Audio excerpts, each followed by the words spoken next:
Hi hello friends, ಎಲ್ಲರಿಗೂ ನಮಸ್ಕಾರ. ರೇಖಾ ಅಡುಗೆ ಚಾನಲ್ಗೆ ಸ್ವಾಗತ. ನಮ್ಮ ಚಾನಲ್ನ ಸಬ್ಸ್ಕ್ರೈಬ್ ಮಾಡಿ, ಹಾಗೆ ಪಕ್ಕದಲ್ಲಿರೋ ಬೆಲ್ಲೈಕನ್ ಕೂಡ ಕ್ಲಿಕ್ ಮಾಡ್ಕೊಳ್ಳಿ. ಬನ್ನಿ, ಇವತ್ತು ನಾನು ಮಾಡ್ತಾರಂಥ ರೆಸಿಪಿ ಒಂದು ಡಿಫ್ರೆಂಟಾಗಿ ಬೆಳಗಿನ ಬ್ರೇಕ್ಫಾಸ್ಟಿಗೆ ಈಸಿಯಾಗಿ ಒಂದು ಮಕ್ಕಳಿಗೆ ರೊಟ್ಟಿ ಮಾಡೋದು ತೋರಿಸ್ಕೊಡ್ತೀನಿ. ಅದೇನು ರೊಟ್ಟಿ ಅಂದರೆ ಸೌತೆಕಾಯಲ್ಲಿ ರವೆ ಹಾಕಿ ರೊಟ್ಟಿ ಮಾಡೋದು. ತುಂಬಾ ಸುಲಭವಾಗಿ ಮಾಡ್ಕೋಬೋದು, ತುಂಬಾ ಟೇಸ್ಟಿಯಾಗಿ ಕೂಡ ಇರುತ್ತೆ. ಇದು ಹೇಗೆ ಮಾಡೋದು, ಇದಕ್ಕೆ ಬೇಕಾಗೋ ಇಂಗ್ರೀಡಿಯೆಂಟ್ಸ್ ನೋಡ್ಕೊಬರೋಣ. ಇಲ್ಲಿ ಒಂದು ಮೀಡಿಯಮ್ ಸೈಜ್ದು ಚಿಕ್ಕ ಸೌತೆಕಾಯಿ ಮೇಲೆ ಇರುವಂಥ ಸಿಪ್ಪೆ ತೆಗೆದು ಈ ಥರ ತುರಿದಿಟ್ಕೊಂಡಿದ್ದೀನಿ. ಸ್ವಲ್ಪ ತೆಲ್ಲಿಗೆ ತುರಿದಿಟ್ಕೊಳ್ಳಿ.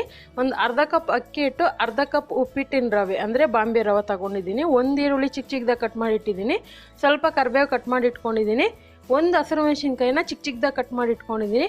ಒಂದು 2 ಟೇಬಲ್ ಸ್ಪೂನ್ ಕೊತ್ತಂಬರಿ ಕಟ್ ಮಾಡಿರೋದು, ಒಂದು 2 ಟೇಬಲ್ ಸ್ಪೂನ್ ಕಾಯಿ ತುರಿದಿಟ್ಕೊಂಡಿದ್ದೀನಿ. ರುಚಿಗೆ ತಕ್ಕಷ್ಟು ಉಪ್ಪು ಮತ್ತು ಮಾಡೋದಕ್ಕೆ ಎಣ್ಣೆ. ಈಗ ಹೇಗೆ ಮಾಡೋದು ಅಂತ ನೋಡೋಣ. ಈಗ ಸೌತೆಕಾಯಿನ ತುರಿದಿದ್ನಲ್ಲ, ಅದನ್ನು ಒಂದು ಬೌಲ್ಗೆ ಹಾಕ್ಕೊತಾ ಇದ್ದೀನಿ. ನೀವು ಆ ಮಧ್ಯದಲ್ಲಿರೋಂಥ ಬೀಜ ಕೂಡ ಹಾಕೋಬೋದು, ಪರವಾಗಿಲ್ಲ. ಅದು ತುರಿಯೋವಾಗೇ ಅದು ತುರಿದೋಗುತ್ತೆ. ಸೊ ಇದಕ್ಕೆ ಅಕ್ಕಿ ಹಿಟ್ಟು ಮತ್ತು ರವೆ ಮತ್ತು ಉಳಿದಿರೋಂಥ ತರಕಾರಿ ಎಲ್ಲ ಹಾಕ್ಕೊತಾ ಇದ್ದೀನಿ. ಈರುಳ್ಳಿ, ಕೊತ್ತಂಬರಿ, ಹಸಿಮೆಣ್ಸಿನ್ಕಾಯಿ. ನೀವೇನಾದರೂ ಮಕ್ಳಿಗೆ ಮಾಡ್ಕೊಡೋದಾದರೆ ಹಸಿಮೆಣ್ಸಿನ್ಕಾಯಿ ಸ್ಕಿಪ್ ಮಾಡಿಕೊಂಡು ಮೆಣಸು ಪುಡಿ ಕೂಡ ಹಾಕ್ಕೊಡ್ಬೋದು, ಇಲ್ಲಾಂದರೆ ಖಾರದ ಪುಡಿ ಕೂಡ ಯೂಸ್ ಮಾಡ್ಕೋಬೋದು. ಆದರೆ ಹಸಿಮೆಣ್ಸಿನ್ಕಾಯಿ ಹಾಕಿದ್ರೆ ಟೇಸ್ಟ್ ಚೆನ್ನಾಗಿರುತ್ತೆ. ಬೇಕಂದರೆ ಜಜ್ಜಿಬಿಟ್ಟು ಕೂಡ ಹಾಕ್ಕೊಳ್ಳಿ. ಇದಕ್ಕೆ ರುಚಿಗೆ ತಕ್ಕಷ್ಟು ಉಪ್ಪು ಹಾಕ್ಕೊತಾ ಇದ್ದೀನಿ. ನೀವು ಇಷ್ಟಪಡೋದಾದರೆ ಸಬ್ಸಿಗೆ ಸೊಪ್ಪು, ಕ್ಯಾರೆಟ್ ತುರಿ ಕೂಡ ಹಾಕ್ಕೋಬೋದು. ಹಾಕ್ಕೊಂಡಿದ್ದನ್ನ ಚೆನ್ನಾಗಿ ಮಿಕ್ಸ್ ಮಾಡ್ಕೊಳ್ಳೋಣ.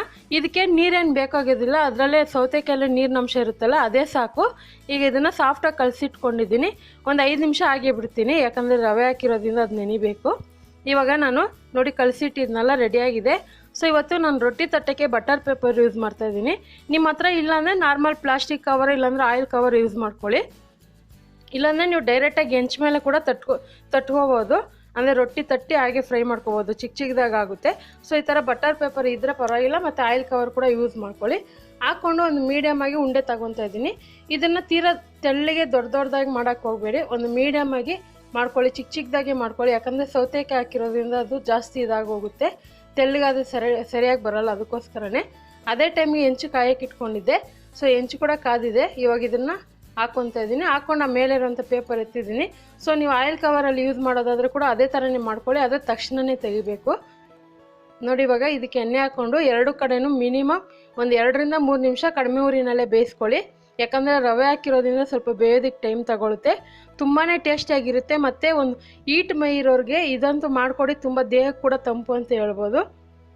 ಈ ಥರ ಒಂದು ರೊಟ್ಟಿನ ನೀವು ಮಕ್ಕಳಿಗೆ ಮಾಡಿಕೊಟ್ಟಾಗ ಸೊ ಲಂಚ್ ಬಾಕ್ಸು ಕೂಡ ನೀವು ಕೊಟ್ಟು ಕಳಿಸ್ಬೋದು. ತುಂಬಾ ಸಾಫ್ಟಾಗಿ ಚೆನ್ನಾಗಿರುತ್ತೆ ಮಧ್ಯಾಹ್ನಕ್ಕೆ ಕೂಡ. ಸೊ ನೋಡಿ, ಇವಾಗ 2 ಕಡೆ ಬೇಯಿಸಿದ್ದೀನಿ.